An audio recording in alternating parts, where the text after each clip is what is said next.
italien et tu ne sais pas par où commencer et quoi faire, reste sur cette vidéo, je vais te montrer. Donc pour contexte, moi je vis à moitié en Italie puisque mon copain est italien et du coup j'ai vraiment appris l'italien sur le tas puisque je n'avais jamais été en Italie même avant et j'ai jamais eu de prof italien ou quoi que ce soit, enfin j'étais jamais allée en Italie etc. Donc vraiment je ne connaissais pas grand chose, juste voilà par rapport à mes ancêtres puisque je suis d'origine italienne. Donc dans un premier temps je pense que c'est vraiment le plus important de prendre des cahiers d'exercices, j'en ai eu 3 en tout.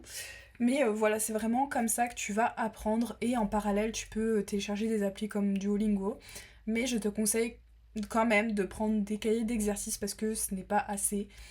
Duolingo c'est vraiment bien pour le vocabulaire etc. Mais sinon voilà, il y a encore beaucoup trop de choses à apprendre. Ensuite, dans un deuxième temps, quand tu es un petit peu plus à l'aise, je pense que tu peux suivre des influenceurs, influenceuses sur notamment TikTok. En plus, tu as généralement accès à de la traduction et du coup ça te donne envie déjà d'écouter, de voir comment les gens parlent, des slangs qu'ils utilisent, tous des trucs comme ça. Donc voilà, t'en as plein et en plus de ça, plus tu consommes du contenu en italien, plus tu vas en avoir dans ton algorithme. Donc je trouve ça vraiment super de faire ça. Ensuite, je dirais d'écouter aussi des podcasts, c'est super important et tu peux, ça après je pense qu'il faut être un peu plus à l'aise quand même. Mais même des podcasts pour justement apprendre. Vous avez plein de podcasts où vous écrivez apprendre l'italien, machin, et vous allez avoir plein de podcasts, et comme ça, voilà, juste vous êtes en train de faire autre chose ou quoi, vous écoutez ce podcast et ça va juste rester dans votre tête, et puis vous allez apprendre de façon passive. Ensuite, vous avez des films en italien, voilà, j'en parle beaucoup sur mes autres réseaux sociaux, mais je pense que c'est vraiment pareil, important, et puis vous avez plein de styles, de différents films, tout ça. Voilà, j'en avais déjà fait une petite liste. Vous avez par exemple Sous le soleil d'Amalfi, Sous le soleil de Riccione, tous des trucs comme ça, voilà, qui sont très good vibes et tout ça. Et en série, j'avais déjà fait une vidéo consacrée à ça, mais vous avez la série Baby qui est vraiment géniale ici. Franchement, c'est un peu du même type que Euphoria, tout ça. Donc si vous aimez un peu ce genre de vibes, je vous le conseille à 2000%, elle est géniale cette série.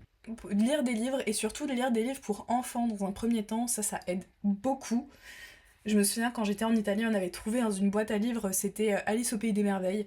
Donc ça m'a grave aidée parce que je connaissais rien du tout, enfin voilà, pas la langue, mais du coup je connaissais l'histoire. Et comme ça, en fait, j'ai pu remarquer voilà, les mots, etc., comment ils utilisent, comment ils forment les phrases, etc. Voilà, à chaque fois que je comprenais pas un mot, soit je regardais sur internet, soit je demandais à mon copain, tout ça. Et aussi, je commençais à le lire à haute voix, et comme ça m'encourageait à parler, voilà, à me corriger si jamais, tout des trucs comme ça. Vous pouvez vraiment faire ça seul en plus, donc c'est vraiment trop bien. Et après, dans un deuxième temps, quand vous serez un petit peu plus à l'aise, je pense que vous pouvez après lire des livres, voilà, pas commencer par du trop gros, mais voilà, des petits livres comme ça, même que vous connaissez déjà, ça peut être vraiment un super tremplin pour pouvoir lire après d'autres choses. Et encore une fois, si vous avez du coup l'occasion forcément d'aller en Italie et tout ça, bah c'est de toute façon le plus facile et le plus recommandé. Mais même si vous n'arrivez pas à y aller, au moins essayez de parler tous les jours. Donc soit vous essayez, je sais pas, sur internet ou quoi, de parler en italien avec d'autres personnes. Voilà, je pense qu'il y a plein d'autres personnes qui veulent apprendre l'italien, ou des français ou des italiens qui veulent parler français. Et du coup, comme ça, vous pouvez un peu juste échanger, voilà, vous apprendre mutuellement, ça peut être vraiment cool. Donc pour mon update de moi, mon apprentissage de l'italien, j'ai vraiment vu une amélioration, mais vraiment ça a augmenté mon niveau depuis janvier, parce qu'en fait on a arrêté de parler en anglais avec mon copain, parce qu'avant on parlait en anglais, voilà, on s'est rencontrés en Australie, tout ça, donc c'était normal de parler anglais à ce moment-là. Mais on s'est dit, en fait moi je projette de venir en Italie, donc il faut absolument que je parle italien en fait, et on peut pas continuer à parler anglais comme ça, c'est trop bizarre. Donc du coup on a arrêté complètement de parler en anglais, donc soit on parle français ou italien, parce que lui apprend le français de son côté. Mais franchement le fait qu'il m'a encouragé vraiment à parler tous les jours italien, bah j'ai vraiment vu une amélioration mais drastique quoi. Vraiment c'était assez fou.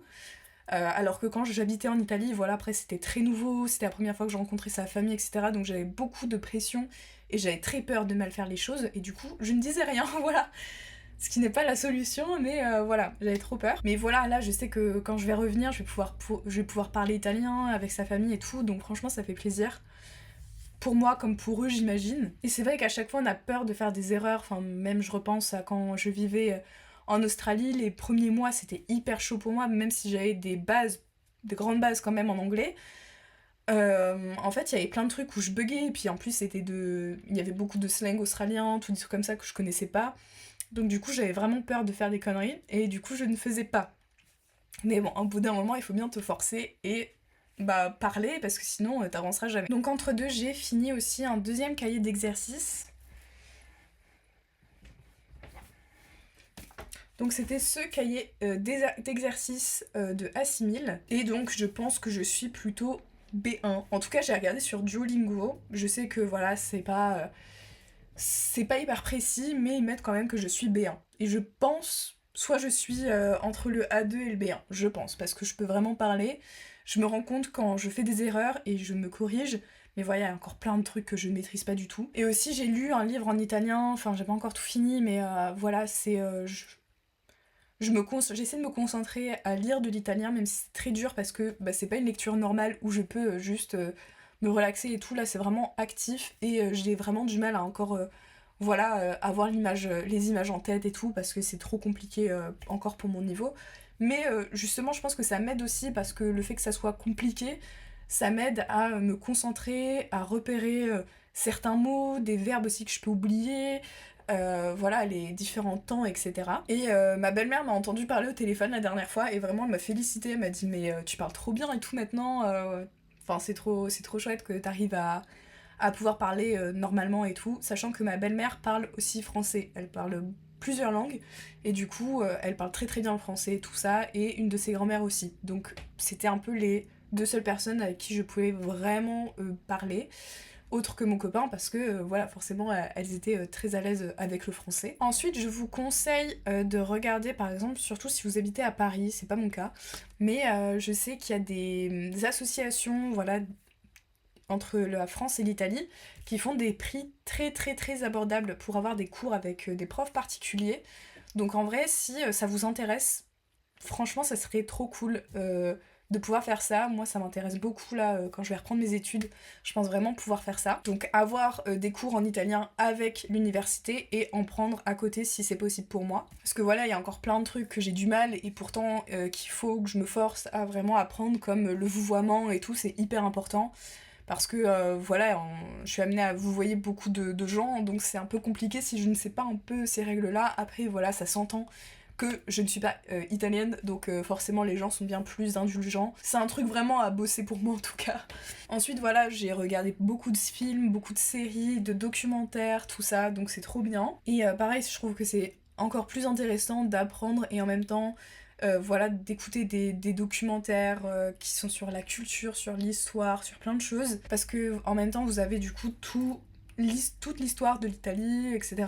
Et vous pouvez être bien plus calé sur certains sujets, je trouve ça très intéressant. Enfin, ça me rappelle quand je vivais en Australie, je sais pas pourquoi, j'avais vraiment une obsession à regarder des trucs sur la forêt, sur les animaux sauvages, etc. Sur les feux de forêt et tout des trucs comme ça. Enfin, je sais pas, j'avais vraiment regardé ça pendant un long moment parce que j'étais fascinée d'apprendre tout ça. En fait, c'est tellement de loin de chez nous que je connaissais vraiment pas grand chose. Donc c'était trop bien d'apprendre ça. Et là, c'est pareil pour l'Italie. Forcément, c'est moins loin, on a beaucoup de racines en commun. Mais il y a plein de trucs sur l'histoire, sur la mode, etc. qui sont hyper importants et intéressants à apprendre. Donc voilà, j'espère vous faire une autre update bientôt. Peut-être quand je reprendrai les cours et que justement j'aurai des vrais cours en italien, ça pourrait être vraiment sympa de montrer cette évolution-là. Et à la prochaine!